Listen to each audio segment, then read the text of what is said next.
हूसियों ने एक बार फिर इजराइल पर बड़ा हमला किया है। यह हमला इस बार समंदर में किया गया है, जहां एक माल बरदार जहाज को हूसियों ने निशाना बनाया है। बहरे अहमर, जो कभी सिर्फ एक अहम तिजारती रास्ता समझा जाता था, आज एक ऐसी गुजरगाह बन चुका है जहां ताकत, सियासत और मज़ाहमत की नई जंग लड़ी जा रही है। और इस बहरे अहमर पर यानी लाल समंदर पर अब हूसियों का पूरे तौर से कब्जा है। और यही वजह है कि हूसी अक्सर यहां से इजराइल के या इजराइल के इत्तेहादी ममालिक के जो कंटेनर्स, जो जहाज यहां से गुजरते हैं, उन्हें अपना निशाना बनाते हैं। और बहरे अहमर के अंदर या लाल समंदर के अंदर हूसियों का जवाब अभी तक किसी के पास नहीं है। इजराइल भी पस्त है, अमेरिका भी पस्त है, और कोई इन्हें खत्म नहीं कर पा रहा है। और एक बार फिर आप देखिए, और ये 2 सितंबर 2025 यानी एक तरह से एक दिन पहले की ही ये वारदात है जब ये बड़ा हमला हूसियों ने किया है। और इस बार आप देखिए कि समंदर के अंदर निशाना बनाया है। आपको याद होगा कि कुछ दिन पहले ही हूसियों ने खबरदार किया था इजराइल को कि इजराइल समंदर में अपना रास्ता बदल दे। इजराइल अगर बहरे अहमर से गुजरता है तो उसे इसकी कीमत चुकानी पड़ेगी। बल्कि हूसियों ने यहां तक कहा था कि सिर्फ इजराइल नहीं, अगर इजराइल का कोई इत्तेहादी मुल्क भी उसका जहाज अगर यहां से गुजरता है तो उसे भी नहीं बख्शा जाएगा। और हालिया दिनों जिस तरह से यमन के वज़ीर आज़म का कत्ल किया गया है, उन्हें मारा गया है और इजराइल ने उनका खात्मा किया है, इसके बाद हूसियों ने अब कसम खा ली है कि इजराइल को नेस्त व नाबूद कर देंगे, इजराइल को एक तरह से तबाह बर्बाद कर देंगे। और उसके बाद ही देखिए कि उसके फौरन बाद इसे एक बड़ी जवाबी कार्रवाई के तौर पर देखा जा रहा है। यमन के हूसी लड़ाके जो बरसों से अपने वतन में दाखिली और खारजी कुव्वतों से बरसरे पैकार हैं, अब बहरे अहमर के पानियों पर भी अपनी मौजूदगी का खौफनाक इजहार कर रहे हैं। यह सिर्फ एक इलाकाई मसला नहीं, हूसियों के हमले अब बैनुल-अक़वामी बहरी ट्रैफिक, तवानाई की तरसील और खासकर इजराइल के लिए बड़ा चैलेंज बन गया है। बहरे अहमर एक नया जंगी महाज बन गया है जहां इजराइल या इसके इत्तेहादियों के लिए बड़ी मुश्किल खड़ी हो गई है। हूसी ग्रुप ने बाकायदा दावा किया है कि उन्होंने शुमाली बहरे अहमर में एक बहरी जहाज को 2 ड्रोन्स और एक मिसाइल के जरिए निशाना बनाया है, क्योंकि उनके बकौल वो जहाज इजराइल से मुंसलिक था, यानी इजराइल के लिए यह जहाज सामान लेकर जा रहा था। और इसी जहाज को 2 ड्रोन्स और एक मिसाइल के जरिए से समंदर के अंदर ही निशाना बनाया गया है। हूसियों ने कहा कि इस कार्रवाई को इजराइल से ताल्लुक या वाबस्तगी के इल्जाम की बुनियाद पर निशाना बनाया गया है। यानी यह अभी वाज़ेह नहीं हो पाया है कि यह जहाज इजराइल का था या इजराइल के किसी इत्तेहादी मुल्क का था, लेकिन कहीं ना कहीं इसका ताल्लुक एक तरह से इजराइल से जरूर जुड़ा हुआ था। और इसी वजह से हूसियों ने इस पानी के जहाज को निशाना बनाया। उधर आप देखिए कि मीडिया में इस हमले को लेकर जो खबरें आ रही हैं, खासतौर से खबर रसा इदारे रॉयटर्स के मुताबिक यह हमला 2 सितंबर 2025 को किया गया, यानी ठीक एक दिन पहले। और इसकी तस्दीक बाकायदा हूसी इलाकाई जराए से भी हो गई है, यानी हूसियों ने भी बाकायदा इसकी तस्दीक कर दी है। तो एक तरफ रॉयटर्स जो इंटरनेशनल इदारा है मीडिया का, उसने बाकायदा इसकी तस्दीक की है कि यह हमला 2 सितंबर 2025 को किया गया है। और इसकी तस्दीक बाकायदा हूसी जो रहनुमा है उन्होंने भी बाकायदा इस हमले की जो जानकारी है उसकी तस्दीक कर दी है। और वहीं पर एसोसिएटेड प्रेस ने रिपोर्ट किया है कि इस कार्रवाई के दौरान हमला एक तेल बरदार टैंकर पर किया गया। देखिए, ये जहाज दरअसल एक टैंकर था, ये तेल लेकर, पेट्रोल और डीजल लेकर दरअसल ये इजराइल की तरफ बढ़ रहा था। और इसी जहाज को हूसियों ने अपना निशाना बनाया है और इस पर कार्रवाई की है। 2 ड्रोन्स मारे हैं और इसके अलावा एक मिसाइल से भी हमला किया गया है, लेकिन इस टैंकर को बहुत ज्यादा नुकसान नहीं पहुंचा और वो एक तरह से महफूज रहा है।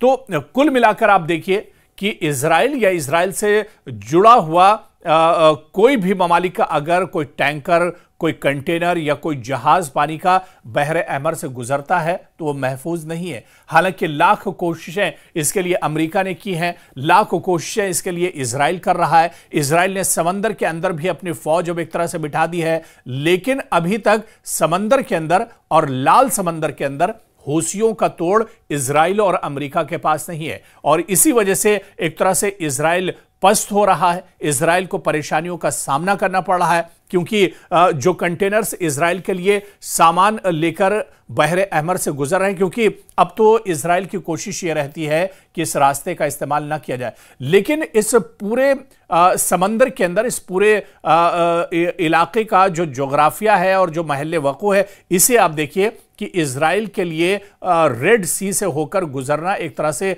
नागुज़ीर हो जाता है। रेड सी से होकर अगर इजराइल नहीं गुजरता है तो उसे बहुत लंबे रास्ते का फिर सफर तय करना पड़ता है, बहुत परेशानियां होती हैं और उसमें बहुत वक्त लगता है। और ऐसे में जो शॉर्ट रास्ता है वो बहरे अहमर है, लेकिन अब रेड सी पर और बहरे अहमर पर हूसियों का कब्जा है और हूसी अगर यह शक हो जाता है कि गुजरने वाला जो पानी का जहाज है, जो कंटेनर है, ये इजराइल का है या इजराइल के किसी इत्तेहादी मुल्क का है, तो उसे ये एक तरह से अपना निशाना बनाते हैं। और इससे पहले कई बार इस तरह के हमले हूसी कर चुके हैं। कई कंटेनर्स को, कई टैंकर्स को और कई पानी के जहाज जो इजराइल से मुतालिक थे, उन्हें हूसियों ने समंदर में ही तबाह कर दिया है।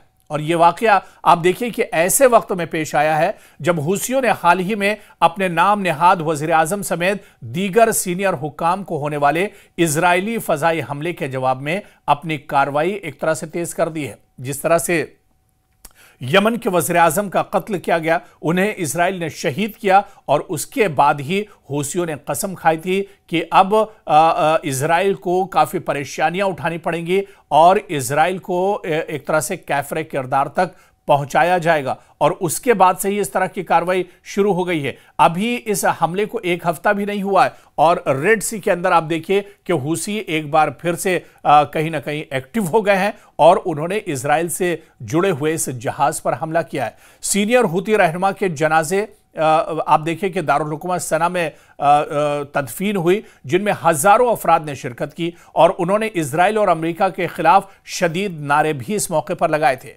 हूसियों ने अपने रहनुमा की हलाकत के बाद इजराइल और अमेरिका के खिलाफ हमले तेज करने की कसम खाई है। और इससे पहले भी आप देखिए कि रेड सी के अंदर जो हूसी है या इसके अलावा अगर इजराइल पर हूसियों के हमले की बात करें तो कई ऐसे बड़े हमले हूसियों ने अंजाम दिए हैं जिससे इजराइल परेशान रहता है, जिससे बिन्यामिन नेतन्याहू कहीं ना कहीं परेशान रहते हैं। साल 2023 में 19 अक्टूबर को आप देखिए कि हूसियों ने यमन से इजराइल की जानिब चंद जमीन पर हमला किया और मिसाइल और ड्रोन दागे, जिन्हें अमरीकी जंगी बेड़े USS कार्ने ने एक तरह से रोक लिया था, वरना इजराइल में काफी ज्यादा नुकसान होता।